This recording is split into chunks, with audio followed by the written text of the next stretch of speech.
Hello students, today we are going to do our second poem. Fire and Ice has been composed by Robert Frost. Our first poem is also composed by Robert Frost, Dust of Snow. And second poem, Fire and Ice, has been composed by Robert Frost. Fire and Ice is a highly symbolic poem. Fire is a symbol of lust and endless desires, and ice is a symbol of hatred, endless desires. Fire is a symbol of here lust and endless desires, and ice is symbol here for hatred. Some say the world will end in fire, some say in ice. In this poem, Robert Frost wants to say that some persons say, and some people think that the world will end in fire, and their endless desires will responsible for their end. Some say in ice, and some people say that the world will end in ice, in hatred, because hatred is also one reason for the end of the world. From means कवि क्या कहते हैं, Robert Frost कहते हैं कि कुछ लोगों का कहना है कि जो संसार है उसको कौन खत्म करेगा, संसार कैसे नष्ट होगा हमारा, इन फायर, आग में खत्म होगा। और वो आग कैसी आग होगी, वो आग होगी लस्ट की और एंडलेस डिजायर्स की। इंसान के अंदर जब अनंत इच्छाएं जागृत होती हैं, इच्छाएं उत्पन्न होती है, तो वो गलत अपनी इच्छाओं की पूर्ति के लिए कुछ भी करने के लिए रेडी होता है, कुछ भी करता है।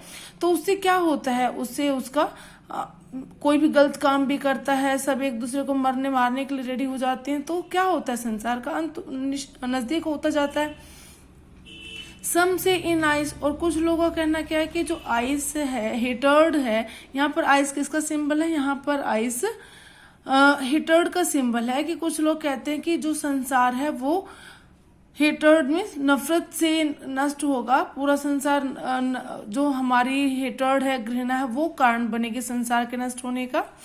From what I have tested of desire I hold with those who favour fire, but here the poet says that I यहाँ पर किसके लिए आया बेटा, आई यहाँ पर आया है रॉबर्ट फ्रोस्ट के लिए, पोइट के लिए। From what I have tested of desire, कि मैंने जो भी डिजायर, जितनी भी इच्छाओं के बारे में मैं जानता हूं, I know the desires, I hold with those who favour fire, लेकिन मैं उन लोगों के साथ हूं, I hold with those who favour fire, क्योंकि यहाँ पर हमने क्या पढ़ा था, जो फायर है वो किसका सिंबल है, एंडलेस डिजायर्स का। कि जो हमारी अनंत इच्छाएं हैं वो कुछ समय के बाद शायद हम कम भी कर लें, लेकिन जो हमारी हेटर्ड फीलिंग होती है, जो घृणा पर आधारित होता है, घृणा जो है वो नाश की बिल्कुल ही रूट होता है, डिस्ट्रॉय करने वाला होता है जब जहां पर हेट होती है। तो इसीलिए कहा जाता है कि जो डिजायर्स हैं, जो पोइट है हमारा रॉबर्ट फ्रोस्ट है, वो किसके फेवर में, वो डिजायर्स के फेवर में है, वो फायर के फेवर में है, rather than ice, rather than hatred. But if it had to perish twice, but if, लेकिन यदि, इट किसके लिए आया, यहाँ पर वर्ल्ड के लिए आया है। But if it had to perish twice, perish means क्या होगा, पैरिश मीन्स होगा destroy. But poet wants to say that if the world ends is Satan, then it will end 2 times. Twice means 2 times. I think I know enough of hate to see that for destruction ice is also great and would suffice. Suffice means suffix में be sufficient जो पर्याप्त होता है। Distraction means ruin बर्बाद होना। I think I know enough of it लेकिन मैं जो सोचता हूँ जैसा जितना मैं जानता हूँ, पोइट का कहना है कि जहां तक मैं जानता हूँ enough of hate is sufficient to see that for destruction to destruction of this world. Hate is sufficient thing for the destruction of the world. Or ice is also great and would suffice means जो ये destruction होगा वो किससे होगा, जो world बर्बाद होगा, जो पूरा वर्ल्ड नष्ट होगा वो किससे होगा, वो आइस से होगा। आइस मीन्स हेट से हमारा पूरा वर्ल्ड नष्ट होगा। And desires which we have discussed in this poem. यहाँ पर डिजायर से क्या मतलब है स्टूडेंट्स, यहाँ पर डिजायर से मतलब है जो मनुष्य के पेशेंस होते हैं, वायलेंस होते हैं, पेशेंस और पैशन है उसके अंदर, जो वायलेंस की फीलिंग है वो उससे माना गया है कि हम उसको किस चीज का सिंबल मानते हैं। यहाँ पर डिजायर्स के लिए हमें उसी को बोला गया है कि वही जो रीजन है डिस्ट्रक्शन का, जो हमारे पैशन है, जो हमारे वायलेंस थिंकिंग है, वही इसका सिंबल है, वही इसको नष्ट करेगा। और स्टूडेंट्स दोनों जो स्टैंजास यहाँ पर दिए हुए हैं इनकी आपको राइम स्कीम भी तैयार करनी होगी। राइम स्कीम कैसे बनाएंगे, some say the world will end in fire, a sound I है। यहाँ पर सम से इन आइस, स साउंड आई है। यहाँ पर डिजायर, यहाँ पर फायर, यहाँ पर फायर, डिजायर, फायर, तीनों साउंड सेम है, सिर्फ आइस की अलग है। तीनों को सेम नाम देना है आपको, आइस को अलग से देना होगा नाम। फिर सेकंड स्टेंजे में twice, hate, ice, great, surface. तो आपको ये इनकी राइम स्कीम भी बनानी होगी students. Now we are doing the summary of fire and ice. Fire and ice has been composed by Robert Frost. जो हमारी पोएम है fire and ice Robert Frost के द्वारा लिखी हुई है। This is a symbolic poem. ये एक सिंबॉलिक पोएम है। Fire is a symbol of lust and endless desires. जो फायर है, फायर किसका सिंबल है, fire is a symbol of lust and endless desires. ये हमारी एंडलेस डिजायर्स का सिंबल, जो हमारी आकांक्षाएं हैं और एंडलेस डिजायर्स और कभी खत्म न होने वाली इच्छाएं हैं, उनसे हमारा मीनिंग यहाँ सिंबल किस चीज का हो जाता है, फायर का। फायर का यहाँ पर सिंबल क्या है, हमारी आकांक्षाएं हैं और हमारी एंडलेस, जो हमारी असीम इच्छाएं हैं, एंडलेस डिजायर्स है, उनसे मतलब है। Ice is a symbol of hatred. जो आइस है, आइस किसका सिंबल है, ice is a symbol of hatred. यहाँ पर आइस हेटर्ड का सिंबल है, नफरत का सिंबल है। The poet says that both fire and ice are destructive. कवि कहते हैं कि दोनों ही फायर और आइस दोनों ही डिस्ट्रक्टिव थिंग्स हैं, दोनों ही नष्ट करने वाली हैं। The poet wants to aware the world. जो पोइट है वो संसार को अवगत कराना चाहता है, ह्यूमैनिटी को अवगत कराना चाहता है। स्टूडेंट्स यहाँ पर मैंने आई का मीनिंग लिखा, आई लिखा है, इसका मीनिंग होता है दैट इज, जिसका मीनिंग होता है अर्थात। That everything will and one day, कि एक दिन जो एवरीथिंग है वो विल एंड खत्म हो जाएंगी as a result of human misdeeds. किसका परिणाम होगा, जो हमारा संसार है वो संसार की सब चीजें जो नष्ट होंगी वो किसका रिजल्ट होगा, as a result of human misdeeds. जो मनुष्य के गलत काम होंगे, मिसडीड्स जो होंगे उनके, मिसडीड्स क्या होता है स्टूडेंट्स, ये होते हैं जो गलत काम होते हैं, वो ही कारण बनेंगे। But more destructive than those violent desires is the hatred between man and man. लेकिन जो सबसे दोनों में जो सबसे ज्यादा डिस्ट्रक्टिव थिंग है, जो सबसे ज्यादा ये होगा कि इसकी वजह से संसार खत्म होगा, तो वो क्या होगी स्टूडेंट्स? हेटर्ड। मीन्स हेटर्ड हमने किसको सिंबल लिया है यहाँ पर? आइस का सिंबल हमने हेटर्ड को लिया है। तो जो हमारी हेटर्ड होगी, जो आइस होगी बिटवीन मैन एंड मैन, जो मनुष्य के बीच में नफरत की भावना होगी, वही हमारे वर्ल्ड को खत्म करेगी।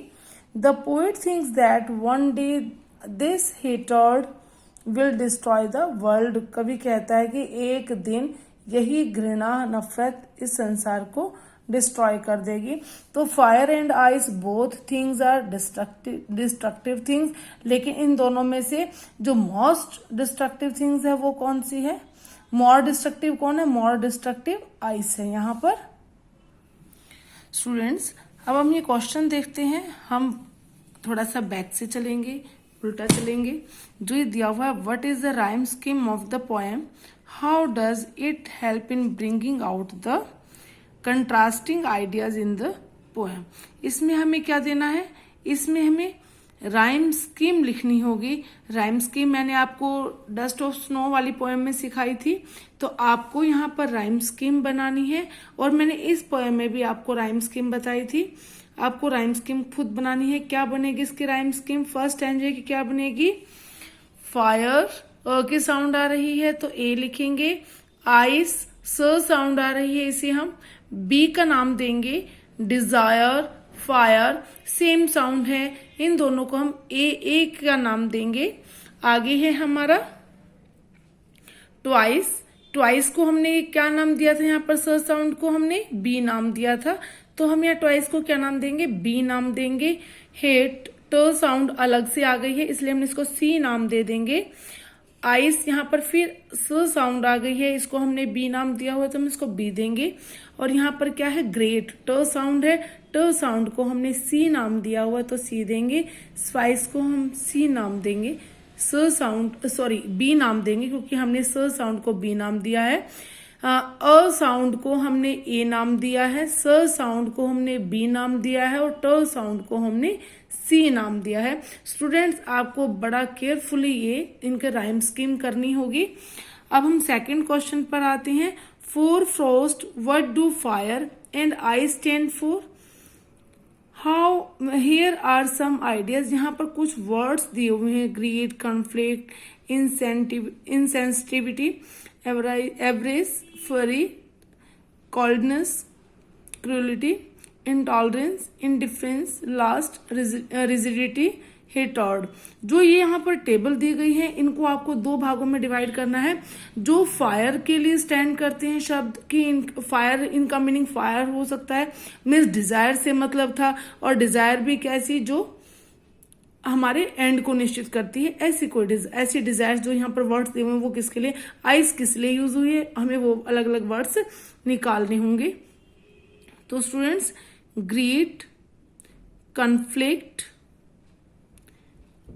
और एवरेज, इंटॉलरेंस, लास्ट, रिजिडिटी, ये किस लिए वर्ड्स यूज हुए हैं? ये हमारे फायर के लिए यूज हुए हैं। और